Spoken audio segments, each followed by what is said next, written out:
guys are doing? I guess it's speed, efficiency, time to market, kind of Yep. prototyping again. Is it? But is there something else that I'm missing that is a special sauce that we can't do on our own? Well, there's a couple different phases. So the build phase is exactly what you're talking about. You can do more with less resources. But then when you get into the deploy and the growth phase, as an agency, you don't want to be maintaining those servers. You want to be able to build a lot of apps, get them out, and then not deal with them. You want to have a manageable system that can scale. We also are very multi-tenant, so we can scale a lot cheaper than you can on your own. And we have some pretty interesting technology behind the scenes that lets us to do that very efficiently. So again, with the build, deploy, grow, we try to add value in every single phase. So we make the build piece easy, less resources, less engineers, less time. Deploy phase, just simplifying that process, giving you a proper workflow, and then the growth, the actual scaling, and managing those servers for your clients. Okay. Make sense?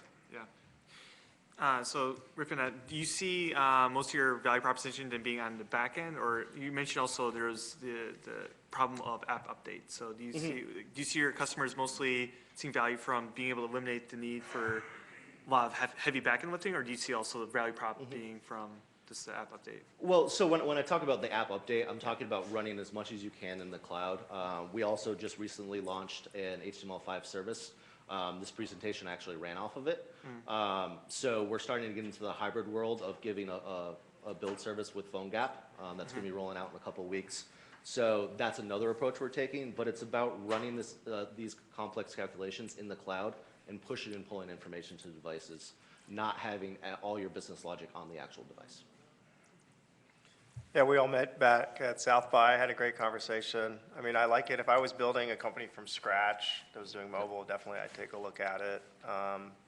You know, for us, we don't really have problems on the back end, right? I mean, we have feeds exposed, and you know, I could see if maybe we had an interactive agency building us an app, maybe they would use it and they would plug into our back ends, but like providing content. And then we have a standard stack we run, you know, across all our mobile properties. You know, it's like Flurry, Urban Airship, what have you. So, you know, definitely those would all have to be integrated.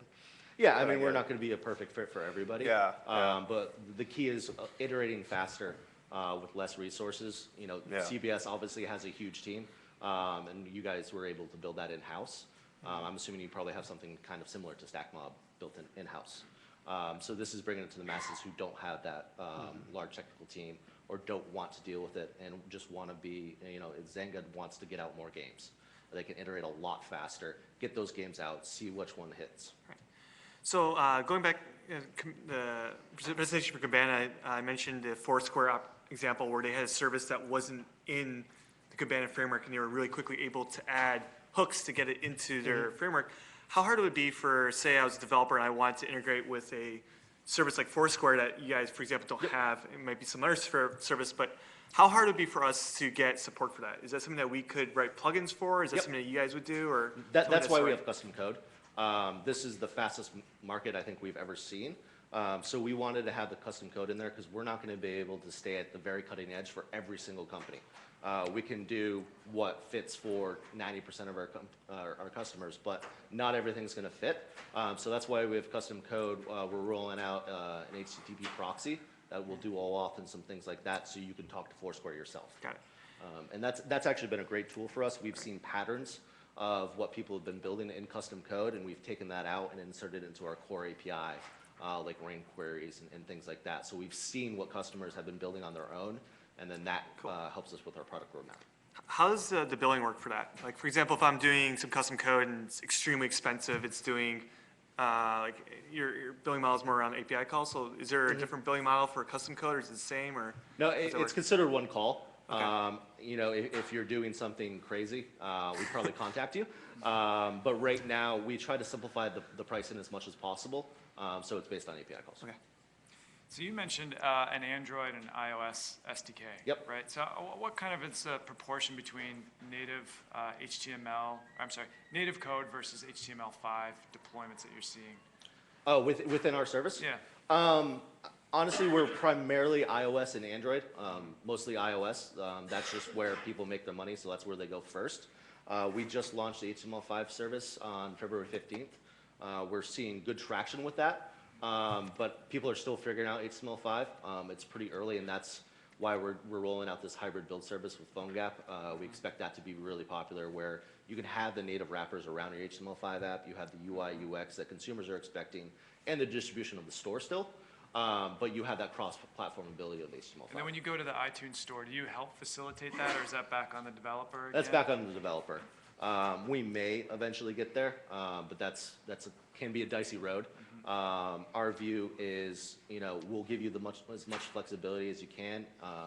We really put a lot of value into our support, and we help people. I mean, I've created push certificates for people before. So it's all about enabling people. We don't officially do that, but if a big customer came to us and paid us enough money, we might.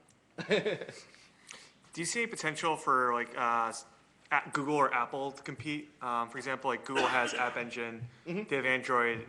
It kind of makes sense that they would start to kind of cross-link those two technologies together. So do you see any potential for competition from the actual platform providers of? Yeah, I mean, honestly, that's always a concern. Those big guys can do anything they want, pretty much. The hope is, we're fast enough. We support all the platforms. I don't think you'll see any one platform win.